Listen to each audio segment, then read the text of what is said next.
Hello ফার্স, welcome back to our family. ইতিহাস class 10 এর দ্বিতীয় চ্যাপ্টার নিয়ে আজ অর্থাৎ দ্বিতীয় অধ্যায় নিয়ে আমরা আজ আলোচনা করব। দেখো, দ্বিতীয় অধ্যায় যে ইম্পর্টেন্ট এমসিকিউ এবং এসএকিউ গুলো তোমাদের জন্য আছে, আমরা তোমাদের মাঝে সেগুলো এসএকিউ ফরম্যাটে নিয়ে আসলাম। কেননা আমরা যদি এসএকিউ সুন্দর করে পড়তে পারি, তাহলে আমরা প্রত্যেকটা এমসিকিউ এসএকিউ যে ডান বাম থাকবে এবং সত্য মিথ্যা থাকবে, প্রত্যেকটা অ্যান্সার আমরা সুন্দরভাবে করতে পারবো। তাহলে চলো দেখা যাক। তোমাদের জন্য আজ 40 প্লাস এসএকিউ আছে এখানে।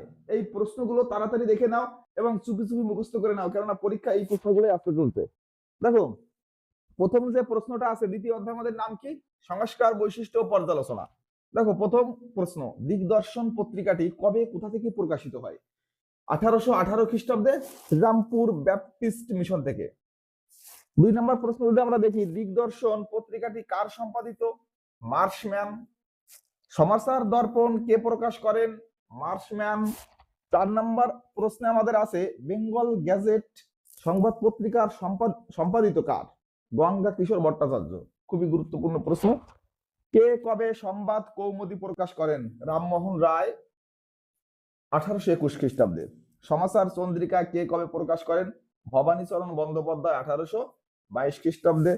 কে কবে সংবাদ প্রভাকর? দেখো, এটা একটু মাথায় রাখবে, এটা হচ্ছে সংবাদ প্রভাকর আর এটা আছে আমাদের কি? সংবাদ কৌমুদী। কৌমুদী হচ্ছে রামমোহন রায় আর প্রভাকর হচ্ছে ঈশ্বরচন্দ্র বিদ্যাসাগর। বামাবোধিনী সভা কবে প্রকাশিত হয়? 1863। খুব গুরুত্বপূর্ণ প্রশ্ন। সতীদাহ প্রথা কবে রদ হয়? 1829। বামাবোধিনী পত্রিকার সম্পাদক কে ছিলেন? উমেশ চন্দ্র দত্ত।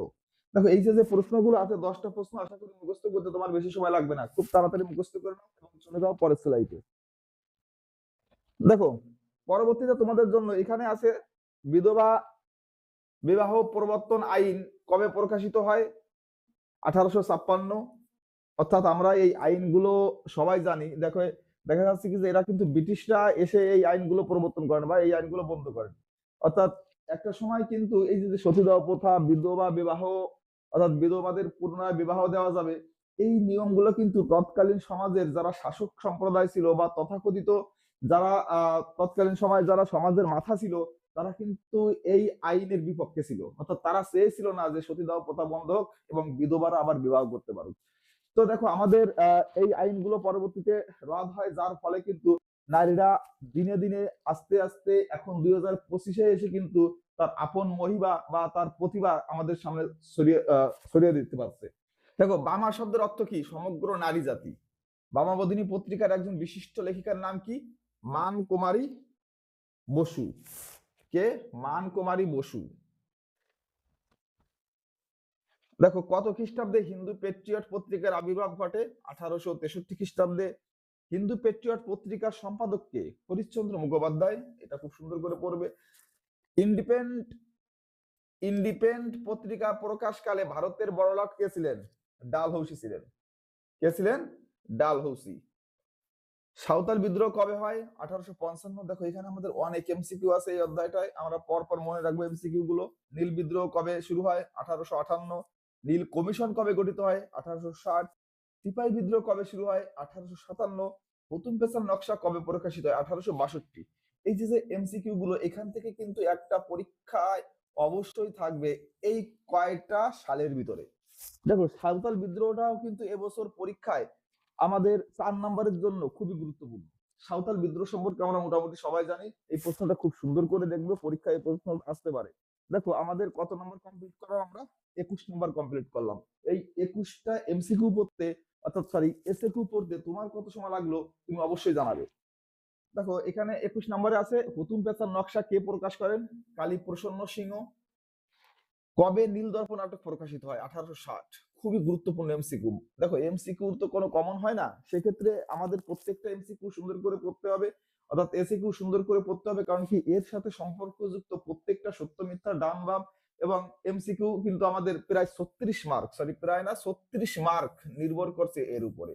হ্যাঁ, ইতিহাসে কিন্তু আমাদের ম্যাপ পয়েন্টিং আছে, সেক্ষেত্রে ম্যাপ পয়েন্টিং তুমি অবশ্যই ম্যাপ পয়েন্টিং গুলো সুন্দর করে করবে। কেননা ম্যাপ পয়েন্টিং যদি তুমি সুন্দর করে করো, তুমি কিন্তু ওই যে আমাদের বিবৃতি আমাদের কাছে অনেকের কাছে সমস্যা মনে হতে পারে, সেক্ষেত্রে কিন্তু বিবৃতিতে আমরা একটু সুবিধা পেতে পারি। দেখো 23 আছে কি নীল দর্পণ নাটকটি কার লেখা? দীনবন্ধু মিত্র। নীল দর্পণ নাটকটি কোথা থেকে প্রকাশিত হয়? ঢাকা থেকে। খুব গুরুত্বপূর্ণ প্রশ্ন একটা। কবে এবং কি দিয়ে কলকাতার বিখ্যাত ন্যাশনাল থিয়েটারের শুভ সূচনা হয়? 1862 খ্রিস্টাব্দের নীল দর্পণ নাটক দিয়ে। দেখো নীল বিদ্রোহ নিয়ে কিন্তু তোমাদের ভিতরে অনেকগুলো প্রশ্ন থাকলো। কে নীল দর্পণের ইংরেজি অনুবাদ করেন? মাইকেল মধুসূদন দত্ত। কবে কোথা থেকে গ্রাম বার্তা প্রকাশিকা প্রকাশিত হয়? 1863 খ্রিস্টাব্দে কুষ্টিয়া জেলার কুমারখালী গ্রাম থেকে। 28 দাগে আছে গ্রাম বার্তা প্রকাশিকা কার সম্পাদিত?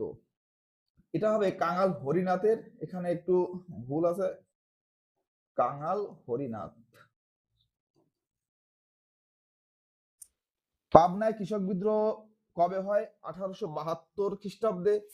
কাঙাল হরিনাথের নামে কে পরিচিত? হরিনাথ মজুমদার। দেখো এই যে 30টা এমসিকিউ কিন্তু তোমাদের কাছে ইতিমধ্যে চলে গেল। এই 30টা এমসিকিউ কিন্তু খুব সুন্দর করে পড়বে। দেখো ডাকঘরে মানি অর্ডার ব্যবস্থা প্রচলনের কথা কোন পত্রিকায় প্রকাশিত হয়? গ্রাম বার্তা প্রকাশিকায়। লালন ফকিরের গান কোন পত্রিকায় প্রথম উত্থাপিত হয়? গ্রাম বার্তা প্রকাশিকায়। কে কবে কলকাতা মাদ্রাসা প্রতিষ্ঠা করেন? Warren Hastings 1871। খুব সুন্দর এমসিকিউ। কে কবে এশিয়াটিক সোসাইটি প্রতিষ্ঠা করেন? স্যার উইলিয়াম জোন্স 1784 খ্রিস্টাব্দে। কে কবে বারাণসী সংস্কৃত কলেজ প্রতিষ্ঠা করেন? জোনাথন ডানকান 1792 খ্রিস্টাব্দে। কে কবে ফোর্ট উইলিয়াম কলেজ স্থাপন করেন? 1800 খ্রিস্টাব্দে লর্ড ওয়েলেস। দেখো এইখানে কিন্তু এই কয়টা এমসিকিউ খুব সুন্দর করে দেখবে।